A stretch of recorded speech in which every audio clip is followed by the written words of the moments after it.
Hello friends, welcome to our channel.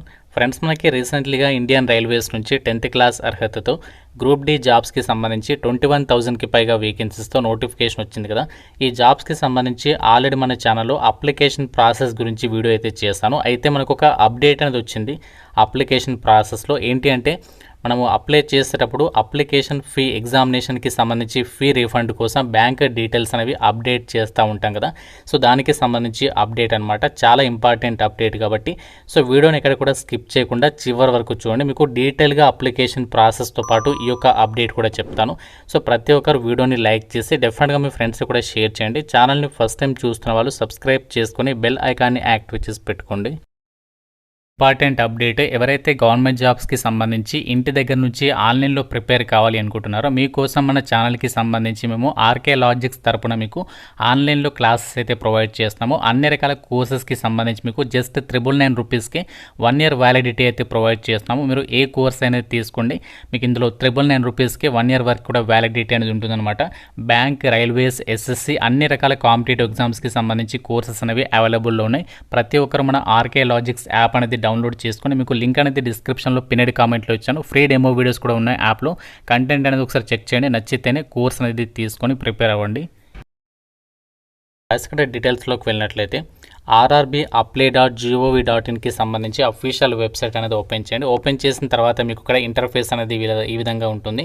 Railway recruitment board, ministry of railways, government of India అని చెప్పేసి ఉంటుంది. ఇక్కడ మీరు కొంచెం కిందికి స్క్రోల్ డౌన్ చేసినట్లయితే ఈ యొక్క రైల్వే గ్రూప్ డి జాబ్స్కి సంబంధించి ఇక్కడ మీకు ఇంపార్టెంట్ నోటీస్ అనేది కనిపిస్తుంది. ఇక్కడ మీరు చూడొచ్చు, ఈ యొక్క గ్రూప్ డి జాబ్స్కి అప్లై చేయడానికి ఇంకా ఎక్కువ టైం అయితే లేదు. March 2 వరకు మాత్రమే టైం ఉంది. సో ఈ యొక్క డేట్ లోపు అయితే అప్లై చేసుకోవాలి. సో కాబట్టి వీడియోని కంప్లీట్గా చూడండి, మీకు స్టెప్ బై స్టెప్ క్లియర్గా చెప్తాను. ఇక అప్డేట్ ఏదైతే వచ్చిందో అది కూడా మీకు చూపిస్తాను క్లియర్గా. కాబట్టి మీరు వీడియోని జాగ్రత్తగా స్కిప్ చేయకుండా కంప్లీట్గా చూసి ఆ యొక్క అప్లికేషన్స్ అయితే చేసుకోండి. సో ఇక్కడ మనకి ఆ యొక్క అప్లై పైన క్లిక్ చేసిన తర్వాత మనకి నెక్స్ట్ ఈ విధంగా వస్తుంది. Sign in to your RRB account, login with Aadhaar and login with RRB account credential అని చెప్పేసి 2 ఆప్షన్స్ కనిపిస్తాయి. మీకు నచ్చినటువంటి ఆప్షన్ త్రూగా లాగిన్ అయితే అయిపోవచ్చు అనమాట. అయితే ఈ యొక్క వెబ్సైట్ త్రూగా మీరు ఏ రైల్వే జాబ్స్కి అప్లై చేయాలనుకున్నా మనం అకౌంట్ అనేది ఫస్ట్ క్రియేట్ చేసుకోవాల్సి ఉంటుంది. కాబట్టి ఇక్కడ క్రియేట్ అనే అకౌంట్ పైన క్లిక్ చేయండి. సో క్లిక్ చేసిన తర్వాత ఈ విధంగా వస్తుంది. ఇక్కడ మనకి నోట్ పాయింట్ ఏంటి అంటే, ఆల్రెడీ మీరు 2024లో కానీ 2025లో కానీ మీరు ఏదైనా రైల్వే జాబ్స్కి సంబంధించి ఒక వెబ్సైట్ త్రూగా అప్లై చేసుకున్నట్లయితే మళ్ళీ మీరు అకౌంట్ అనేది క్రియేట్ చేసుకోవాల్సినటువంటి పని లేదు. అదే డీటెయిల్స్, యూజర్ నేమ్, పాస్వర్డ్ తోటి లాగిన్ అవ్వండి అని చెప్పేసి చెప్తున్నారు. సో మీరు ఒకవేళ క్రియేట్ చేసుకోకుంటే మాత్రం ఓకే పైన క్లిక్ చేసేసి ఇక్కడ అకౌంట్ అనేది క్రియేట్ చేసుకోవాల్సి ఉంటుంది. ఆల్రెడీ అకౌంట్ ఉన్న వాళ్ళు డైరెక్ట్ ఇక్కడ మీకు పైన లాగిన్ హియర్ అని చెప్పేసి కనిపిస్తుంది, దాని త్రూగా లాగిన్ అయిపోయింది. ఫస్ట్ ఇక్కడ అకౌంట్ క్రియేట్ చేసుకోవడానికి ఫస్ట్ ఇక్కడ మనము ఇండియా కాబట్టి ఇండియా పెట్టాలి. తర్వాత మీ యొక్క నేమ్ అనేది ఇవ్వాలి. యాజ్ పర్ ఎస్ఎస్సి మెమో ప్రకారం ఇక్కడ మీ యొక్క ఫుల్ నేమ్ అనేది ఇవ్వాల్సి ఉంటుంది. అలాగే మళ్ళీ నేమ్ అనేది రీటైప్ చేయమంటున్నారు, అంటే మళ్ళీ అదే నేమ్, ఫుల్ నేమ్ అనేది ఇక్కడ ఎంటర్ చేయాలి. తర్వాత have you changed your name అని చెప్పేసి అంటుంది. మీరు ఒకవేళ నేమ్ అనేది చేంజ్ చేసుకుంటే ఎస్ ఇవ్వండి, లేకుంటే నో అని చెప్పేసి ఇవ్వండి. మ్యాక్సిమం ఎవరు కూడా చేంజ్ చేసుకోరు, చేంజ్ చేసుకునే వాళ్ళు మాత్రమే ఎస్ పెట్టండి. తర్వాత డేట్ ఆఫ్ బర్త్ అనేది ఇక్కడ మీరు క్యాలెండర్ సింబల్ కనిపిస్తుంది కదా, దీన్ని సెలెక్ట్ చేసుకొని మీరు ఒక డేట్ ఆఫ్ బర్త్ సెలెక్ట్ చేసుకోండి.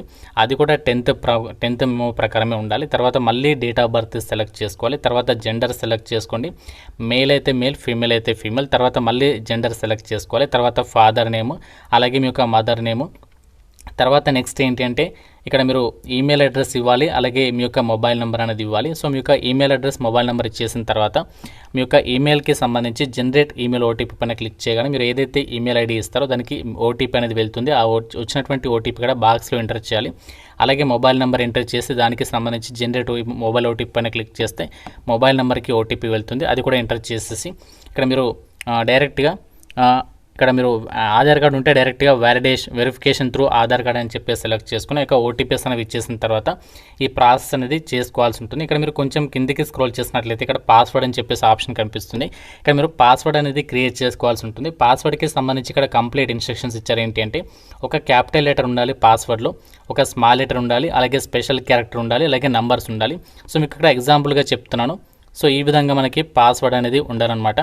సో మనకి ఒక స్పెషల్ క్యారెక్టర్, ఒక డిజిట్, ఈ విధంగా ఒక క్యాపిటల్ లెటర్ ఉండాలి, మిగతా స్మాల్ లెటర్స్, స్పెషల్ క్యారెక్టర్, అలాగే డిజిట్. సో ఆ విధంగా మీరు పాస్వర్డ్ పెట్టుకొని ఐఎమ్ నాట్ యువర్ రోబోట్ పైన క్లిక్ చేసి డీటెయిల్స్ ఇచ్చేసిన తర్వాత ప్రివ్యూ అండ్ క్రియేట్ అనే అకౌంట్ పైన క్లిక్ చేయగానే మీకు అందులో అకౌంట్ అనేది క్రియేట్ అయిపోతుంది. సో ఈ అకౌంట్ ఏదైతే క్రియేట్ చేసుకున్నారో దాంతో ఇక్కడ లాగిన్ హియర్ పైన క్లిక్ చేసేసి లాగిన్ విత్ ఆధార్ అయితే ఆధార్, లేకుంటే లాగిన్ విత్ ఆర్ఆర్బీ అకౌంట్ అయితే అకౌంట్ క్రియేట్ చేసుకుని మీ యొక్క మొబైల్ నెంబర్ కానీ ఈమెయిల్ ఐడి కానీ ఇచ్చేసి పాస్వర్డ్ ఏదైతే పెట్టుకున్నారో అది ఇక్కడ ఇచ్చేసి I'm not a robot tick చేసేసి లాగిన్ పైన క్లిక్ చేయాలి. ఆర్ఆర్బీ అకౌంట్ క్రెడెన్షియల్స్ అనేవి ఇచ్చేసి లాగిన్ అయితే అయిపోయాను. సో లాగిన్ అయిన తర్వాత ఈ విధంగా వస్తుందన్నమాట ఇంటర్ఫేస్ అనేది. సో ఇక్కడ మనకి జనరల్ ఇన్స్ట్రక్షన్స్ అయితే ఉంటాయి మీకు అప్లై చేయడానికి సంబంధించి. అలాగే ఇక్కడ ఆన్లైన్ అప్లికేషన్ హిస్టరీ, అంటే మీరు ఇంతకుముందు ఏదైనా రైల్వే జాబ్స్కి అప్లై చేస్తే అప్లికేషన్ హిస్టరీ ఇక్కడ మీరు చెక్ చేసుకోవచ్చు. ఒకవేళ మీరు రిజిస్ట్రేషన్కి సంబంధించి మాడిఫికేషన్ చేసుకోవాలనుకుంటే మాడిఫై రిజిస్ట్రేషన్ డీటెయిల్స్ అని చెప్పేసి ఆప్షన్స్ ఉంటాయి. సో ఫస్ట్ ఇక్కడ మీరు జనరల్ ఇన్స్ట్రక్షన్స్ ఒకసారి క్లియర్గా చదవండి. మనకి ఏదైతే ఇప్పుడు రైల్వేకి సంబంధించి గ్రూప్ డి జాబ్స్ ఉన్నాయి వీటికి ఎగ్జామినేషన్స్ వచ్చేసి హిందీ ఇంగ్లీషే కాకుండా మనకి 13 రీజనల్ ఇండియన్ లాంగ్వేజెస్ ఏవైతే ఉన్నాయో మనకి ఇందులో తెలుగు కూడా ఉంది. కాబట్టి తెలుగు లాంగ్వేజ్లో కూడా ఎగ్జామినేషన్ అనేది మీరు రాసుకోవచ్చు. అప్లై చేసేటప్పుడు అది సెలెక్ట్ చేసుకోవాల్సి ఉంటుంది. మీరు ఏదైతే అప్లై చేస్తున్నారో ఈ నోటిఫికేషన్ ముందుగా మీరు ఆన్లైన్ అప్లై చేసే ముందు ఎంప్లాయ్మెంట్ నోటిఫికేషన్ ఏదైతే రైల్వేకి సంబంధించి గ్రూప్ డి నోటిఫికేషన్ వచ్చిందో అంతా కూడా కేర్ఫుల్గా చదివిన తర్వాత ఆన్లైన్ అప్లై చేయండి అని చెప్పేసి చెప్తున్నారు.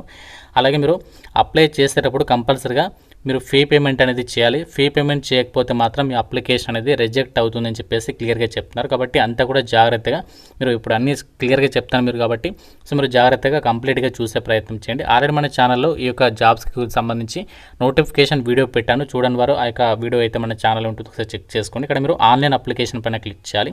సో క్లిక్ చేయగానే ఈ విధంగా వస్తుందన్నమాట. ఇక్కడ నేను ఈ జాబ్స్కి అప్లై చేయడానికి లాస్ట్ డేట్ వచ్చేసి ఎక్కువ టైం లేదు, మార్చి 2. ఇక్కడ మీరు ఏ జోన్కి అప్లై చేయాలనుకుంటున్నారో ఆ జోన్ సెలెక్ట్ చేసుకోండి. మీకు నచ్చిన జోన్ ఏ జోన్కి మీరు అప్లై చేయాలనుకుంటే ఆ జోన్ సెలెక్ట్ చేసుకోండి. ఇక్కడ నాకు దగ్గర సికింద్రాబాద్ కాబట్టి సికింద్రాబాద్ పెట్టుకున్నాను. అదే పెట్టాలని ఏం లేదు, మీ ఇష్టం. తర్వాత ఇక్కడ 2 చెక్ బాక్సెస్ అనేవి ఈ విధంగా టిక్ మార్క్ చేసేసుకోండి. సో టిక్ మార్క్ చేసుకుని నెక్స్ట్ పైన అయితే క్లిక్ చేయాలి. సో నెక్స్ట్ పైన క్లిక్ చేయకుండా ఈ విధంగా మనకు వస్తుందన్నమాట. ఇది క్లోజ్ చేసేసండి. క్లోజ్ చేసిన తర్వాత ఇక్కడ account is verified with Aadhaar card అని చెప్పేసి వస్తుంది. అంటే నేను ఆల్రెడీ ఆధార్ కార్డ్కి సంబంధించి వెరిఫై చేశాను కాబట్టి ఈ విధంగా వస్తుంది. మీరు వెరిఫై చేసుకోకపోతే అక్కడ ఆధార్ నెంబర్ రిజిస్ట్రేషన్ ఫామ్లో ఇచ్చేస్తే అక్కడ మీకు అది వెరిఫై అయితే అయిపోతుంది, ఓటీపీ అనేది వస్తుంది. సో మనకి నెక్స్ట్ ఏంటి అంటే మనకి ఈ యొక్క పేజీలో ఆల్రెడీ మనము రిజిస్ట్రేషన్ పేజీలో వచ్చినటువంటి మొబైల్ నెంబర్ అవ్వచ్చు, ఆ నేమ్ అన్నీ కూడా చూపిస్తుంది. మీరు కొంచెం కిందికి స్క్రోల్ చేస్తే ఇక్కడ మనకి మెరిటల్ స్టాటస్ అని చెప్పేసి ఆప్షన్ ఉంటుంది. మెరిటల్ స్టాటస్ ఇక్కడ మీరు మ్యారీడా అన్మ్యారీడ్ సెలెక్ట్ చేసుకొని, మ్యారీడ్ అయితే మ్యారీడ్, అన్మ్యారీడ్ అయితే అన్మ్యారీడ్. ఇక్కడ నేను అన్మ్యారీడ్ కాబట్టి అన్మ్యారీడ్ పెట్టాను. తర్వాత రిలీజియన్, సో రిలీజన్ వచ్చేసి మీ యొక్క రిలీజన్ ఏంటి, హిందూ ముస్లిమా క్రిస్టియన్ అది సెలెక్ట్ చేసుకోండి. తర్వాత mother tongue, so mother tongue వచ్చేసి మీ మదర్ టంగ్ ఏంటి, మన తెలుగు కాబట్టి తెలుగు పెడుతున్నాను ఇక్కడ. సో నెక్స్ట్ ఏంటంటే choice of language for examination. Already మీకు చెప్పాను కదా ఎగ్జామినేషన్ అనేది మనకి ఇంగ్లీష్ హిందీయే కాకుండా తెలుగులో కూడా కండక్ట్ చేస్తున్నారు కాబట్టి ఇక్కడ నేను తెలుగు పెట్టాను. సో మీ ఇష్టం, మీకు ఇంగ్లీష్ కావాలనుకుంటే ఇంగ్లీష్ కూడా ఉంటుంది ఇక్కడ ఆప్షన్. సో ఇక్కడ పైన ఇంగ్లీష్ ఉంటుంది. సో మీ ఇష్టం అది. తర్వాత ఇక్కడ permanent visible mark of identification 1 and 2 అని చెప్పేసి ఇక్కడ ఉన్నాయి. సో ఏంటంటే ఏం లేదు, ఇక్కడ మీరు 10th మెమోలో మీ యొక్క పుట్టుమచ్చలకి సంబంధించి ఇన్ఫర్మేషన్ అనేది ఉంటుంది కదా, అదే ఇన్ఫర్మేషన్ ఇక్కడ చూసేసి ఎంటర్ చేయాలి. ఒకవేళ మీకు పుట్టుమచ్చలు అంటే ఆ యొక్క ఐడెంటిఫికేషన్ మార్క్స్ లేకుంటే సింపుల్గా ఇక్కడ మీరు నో మార్క్ అని చెప్పేసి రాసేసేయండి. సో మోస్ట్లీ అందరికీ ఉంటాయి కాబట్టి ఇక్కడ ఆ యొక్క ఎస్ఎస్సి మెమోలో చూసేసి ఎంటర్ చేసేసేయండి. తర్వాత ఇక్కడ చాలా ఇంపార్టెంట్ కమ్యూనిటీ. సో కమ్యూనిటీ ఏం లేదు, క్యాస్ట్ అనమాట. సో మీరు ఇక్కడ క్యాస్ట్ సెలెక్ట్ చేసుకోవాలి. సో జనరల్ వాళ్ళైతే జనరల్, ఎస్సీ వాళ్ళైతే ఎస్సీ. సో ఈ విధంగా మీరు ఏ క్యాస్ట్ అయితే క్యాస్ట్ సెలెక్ట్ చేసుకొని దానికి సంబంధించి ఐ అండర్స్టాండ్ అగ్రీ పైన క్లిక్ చేసిన తర్వాత సో దానికి సంబంధించి మీరు ఒకవేళ నాన్ క్రిమీ లేయర్ అయితే ఇక్కడ ఇది ఓబీసీ నాన్ క్రిమీ లేయర్ పెట్టండి. ఒకవేళ ఓబీసీ క్రిమీ లేయర్ అయితే ఇది పెట్టండి. సో నాన్ క్రిమీ లేయర్ అంటే ఏంటంటే సో ఎవరి యొక్క యాన్యువల్ ఇన్కమ్ అయితే 8 lakhs కంటే తక్కువగా ఉంటుందో వాళ్ళది ఓబీసీ నాన్ క్రిమీ లేయర్ కిందకైతే వస్తారు.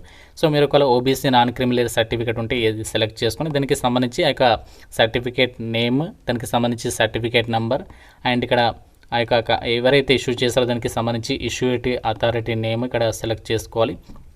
తర్వాత దానికి సంబంధించి స్టేట్ ఇవన్నీ కూడా ఇవ్వాల్సి ఉంటుందన్నమాట. సో మీరు ఒకవేళ ఎస్సీ అయితే ఎస్సీ, తర్వాత జనరల్ వాళ్ళైతే జనరల్, ఈ విధంగా మీరు సెలెక్ట్ చేసుకోవాలి. తర్వాత ఏంటంటే అడ్రస్ డీటెయిల్స్ ఇవ్వాల్సి ఉంటుంది. ఇక్కడ అడ్రస్ డీటెయిల్స్లో ఏంటి అంటే సో మీరు స్టేట్ సెలెక్ట్ చేసుకోవాలి. తర్వాత డిస్ట్రిక్ట్, సో అలాగే ఏంటి అంటే అడ్రస్లో మీరు హౌస్ నెంబర్తో సహా అన్నీ కూడా ఇవ్వాల్సి ఉంటుంది. తర్వాత మీ యొక్క సిటీ ఏంటి, పిన్ కోడ్ ఇవన్నీ కూడా ఇచ్చేసిన తర్వాత ఒకవేళ మీరు ఏదైతే ఇక్కడ ప్రజెంట్ అడ్రస్ ఇస్తారో present address permanent address same ఉంటే మీరు ఇక్కడ చెక్ బాక్స్ ఉంది కదా, ఇది టిక్ మార్క్ చేస్తే ఏంటి అంటే డైరెక్ట్గా మీరు ఇచ్చిన డీటెయిల్స్ ఇక్కడ రావడం అయితే జరుగుతుందన్నమాట. సో మళ్ళీ మీరు కొత్తగా ఎంటర్ చేయాల్సినటువంటి పని లేదు. సో తర్వాత మీరు ఏం చేస్తారంటే నెక్స్ట్ సేవ్ అండ్ నెక్స్ట్ పని అయితే క్లిక్ చేయాలి. ఇచ్చేసి సేవ్ అండ్ నెక్స్ట్ పైన క్లిక్ చేసిన తర్వాత మనకి నెక్స్ట్ ఇక్కడ కేటగిరీ డీటెయిల్స్ అని చెప్పేసి వస్తుంది. ఇక్కడ మీరు ఏంటంటే మీరు ఒకవేళ ఎక్స్ సర్వీస్ మెన్ అభ్యర్థి అయితే ఎస్ పెట్టండి, ఒకవేళ లేకుంటే నో అని చెప్పేసి పెట్టండి. ఎక్స్ సర్వీస్ మెన్ అయితే ఎస్ పెడితే ఇక్కడ మీరు ఏదైతే సర్వీస్ చేస్తారో ఆ డీటెయిల్స్ ఇవ్వాల్సి ఉంటుంది. సో తర్వాత ఇక్కడ ఫిజికల్లీ హ్యాండిక్యాప్డ్ మీరు పర్సన్ అంటే చెప్పేసి అంటున్నారు. సో మీరు ఫిజికల్లీ ఫిట్గా ఉంటే మాత్రం నో పెట్టండి, ఫిజికల్లీ ఏదైనా హ్యాండిక్యాప్డ్ పర్సన్ అయితే మాత్రం ఇది ఎస్ పెట్టి ఆ డీటెయిల్స్ ఇవ్వాల్సి ఉంటుంది. సో తర్వాత ఏంటంటే ఇక్కడ స్క్రైబ్ అని చెప్పేసి ఉంటుంది, ఇది మనకి అవసరం లేదు, నో అని చెప్పేసి పెట్టేసేయండి. సో తర్వాత ఇక్కడ ఎకనామికల్లీ బ్యాక్వర్డ్ క్లాసెస్ ఇది కూడా మనకి నో అని చెప్పేసి అయితే పెట్టేసేయండి. సో తర్వాత ఏంటంటే మీరు ఆల్రెడీ ఇండియన్ రైల్వేస్లో ఎంప్లాయ్ అని చెప్పేసి అంటున్నారు, కాదు కాబట్టి నో అని చెప్పేసి పెట్టండి. ఒకవేళ ఆల్రెడీ మీరు ఎంప్లాయ్ అయితే ఎస్ పెట్టండి. సో తర్వాత కరెంట్ ఎంప్లాయ్మెంట్ డీటెయిల్స్లో ఇక్కడ name of the current department అని చెప్పేసి అంటున్నారు, మీరు ఏం వర్క్ చేయట్లేదు కాబట్టి నాట్ అప్లికబుల్ అని చెప్పేసి పెట్టండి. ఆల్రెడీ మీరు జాబర్ అయినట్లయితే మీరు ఏ డిపార్ట్మెంట్లో చేస్తున్నారు, సెంట్రల్ గవర్నమెంట్ జాబా, స్టేట్ గవర్నమెంటా, లేకుంటే పిఎస్యూ, సో మోస్ట్లీ ఇక్కడ నాట్ అప్లికబుల్ అని పెట్టండి. సో తర్వాత ఏంటంటే so details of course completed act apprentice. So already నేను ఇంతకుముందు వీడియోస్లో కూడా చెప్పాను కదా. సో 10th పాటు ఎవరైతే 10th పాటు ఐటీ కానీ 10th పాటు అప్రెంటిస్షిప్ చేసిన వాళ్ళు ఎవరైతే ఉంటారో వాళ్ళు ఇక్కడ అప్రెంటిస్షిప్ చేస్తే మీకు ఏంటి అంటే సపరేట్గా వేకెన్సీస్కి సంబంధించి మీకు ప్రిఫరెన్స్ ఉంటుంది. ఒకవేళ మీకు అప్రెంటిస్షిప్కి సంబంధించి సర్టిఫికేట్ ఉంటే ఇది ఎస్ పెట్టండి, లేకుంటే సింపుల్గా నో పెట్టండి. ఎస్ పెడితే డీటెయిల్స్ ఇవ్వాల్సి ఉంటుంది. సో తర్వాత మనం ఇప్పుడు నేను చెప్పినటువంటి అప్డేట్కి అయితే వచ్చేసాము, bank details for refund of fee. So ఇంతకుముందు ఏంటంటే బ్యాంక్ డీటెయిల్స్ ఇవ్వడానికి సంబంధించి డైరెక్ట్గా మనకి ఏంటంటే బ్యాంక్ నెంబర్ ఇక స్టేట్ దానికి సంబంధించి బ్యాంక్ అకౌంట్ నెంబర్ ఇచ్చిన తర్వాత bank account name, IFSC code అలా ఇస్తుండే కదా. ఇప్పుడు మనకి ఏంటంటే డైరెక్ట్గా మనకి ఆధార్ కార్డ్ నెంబర్ అయితే అడుగుతుంది అనమాట. సో డైరెక్ట్ మీరు ఇక్కడ ఆధార్ కార్డ్ నెంబర్ అనేది ఇవ్వాలి. ఇచ్చిన తర్వాత మీరు ఇక్కడ సేవ్ అండ్ నెక్స్ట్ పైన క్లిక్ చేయాలి.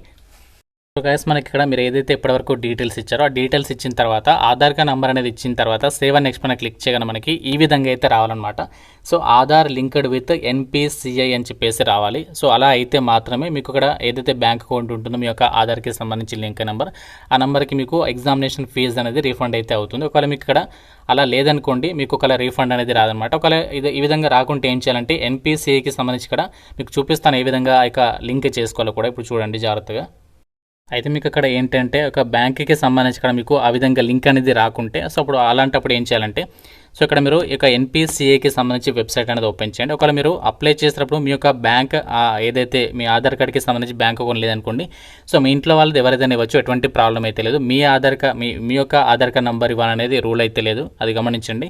సో మీ ఇంట్లో వాళ్ళది ఎవరిది ఇచ్చినా ప్రాబ్లం లేదనమాట. ఆ యొక్క అకౌంట్కి మీకు ఎగ్జామినేషన్కి సంబంధించి ఫీ అనేది రీఫండ్ అవుతుంది. సో ఆ విధంగా ఇక్కడ ఎన్పిసిఐకి సంబంధించి వెబ్సైట్ ఓపెన్ చేయండి. ఓపెన్ చేసిన తర్వాత మనకి ఒక పేజ్ అనేది ఓపెన్ అవుతుంది. ఓపెన్ అయిన తర్వాత ఇక్కడ మీరు ఏంటంటే సో ఇక్కడ మీరు 3 లైన్స్ కనిపిస్తున్నాయి కదా లెఫ్ట్ సైడ్లో, ఆ లెఫ్ట్ సైడ్ 3 లైన్స్ పైన క్లిక్ చేసిన తర్వాత కస్టమర్ పైన క్లిక్ చేయాలి. కస్టమర్ పైన క్లిక్ చేసిన తర్వాత మనకి ఇక్కడ చూడండి so Bharat Aadhaar seeding enabler అని చెప్పేసి కనిపిస్తుంది, బేస్ అని చెప్పేసి ఇక్కడ దీనిపైన క్లిక్ చేయండి. క్లిక్ చేసిన తర్వాత మనకి నెక్స్ట్ పేజ్లోకి అయితే వెళ్తుంది.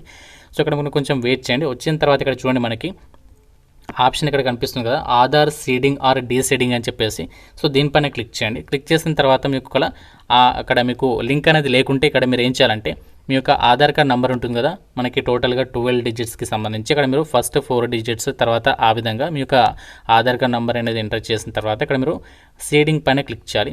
సో సీడింగ్ పైన క్లిక్ చేసిన తర్వాత మీ యొక్క బ్యాంక్ ఏంటి, సో మీరు ఏ బ్యాంకులో అకౌంట్ ఉందో ఆ బ్యాంక్ సెలెక్ట్ చేసుకోవాలి. సో ఇక్కడ మనకి చాలా చూపిస్తుంది, మీకు ఏ బ్యాంకులో అకౌంట్ ఉంటే బ్యాంక్ సెలెక్ట్ చేసుకోండి. తర్వాత సీడింగ్ టైప్, సో ఫ్రెష్ సీడింగ్గా మన ఇక్కడ ఈ విధంగా ఆప్షన్స్ ఉంటాయి, ఇక్కడ ఫ్రెష్ సీడింగ్ అని చెప్పేసి పెట్టండి. తర్వాత మీ యొక్క అకౌంట్ నెంబర్ అనేది ఇవ్వాలి, ఏ బ్యాంక్ అయితే సెలెక్ట్ చేస్తున్నారో అకౌంట్ నెంబర్, తర్వాత మళ్ళీ అకౌంట్ నెంబర్ కన్ఫర్మ్ చేయాలి. తర్వాత ఈ యొక్క చెక్ బాక్స్ టిక్ మార్క్ చేసేసి సింపుల్గా ఇక్కడ మీరు క్యాప్చా ఇచ్చేసి క్యాప్చా ఉంది కదా క్యాప్చా ఇచ్చేసి సబ్మిట్ మీద క్లిక్ చేస్తే సరిపోతుంది. మనకి ఆధార్ అనేది ఎన్పిసిఐకి సంబంధించి ఒక వెబ్సైట్ తోటి అయితే సీడ్ అయితే అయిపోతుంది అనమాట, అంటే లింక్ అయితే అయిపోతుంది. అప్పుడు మీకు డైరెక్ట్ అక్కడ గ్రీన్ మార్క్ అయితే వచ్చేస్తుంది. మీరు ఆధార్ నెంబర్ అనేది ఇవ్వగానే డైరెక్ట్ మీకు అకౌంట్ నెంబర్ అక్కడ యాక్టివేట్ అయిపోతుంది అనమాట. సో ఈ విధంగా మీకు ఒక అకౌంట్ మీ యొక్క ఆధార్ నెంబర్కి అక్కడ రాకుంటే మీ ఇంట్లో వాళ్ళు ఎవరిదైనా ఇచ్చి చూడండి, అక్కడ మీకు డైరెక్ట్గా వచ్చేస్తుంది. అక్కడ రాకుంటే ఈ విధంగా ఈ యొక్క వెబ్సైట్లోకి వచ్చేసి లింక్ అయితే చేసేసుకోండి. సో మీకు ఎగ్జామినేషన్ ఫీజు అనేది అక్కడ మనకి రీఫండ్ అయితే అవుతుందన్నమాట, ఆ యొక్క ఏదైతే అకౌంట్ నెంబర్ ఇస్తారో ఆ అకౌంట్ నెంబర్కి.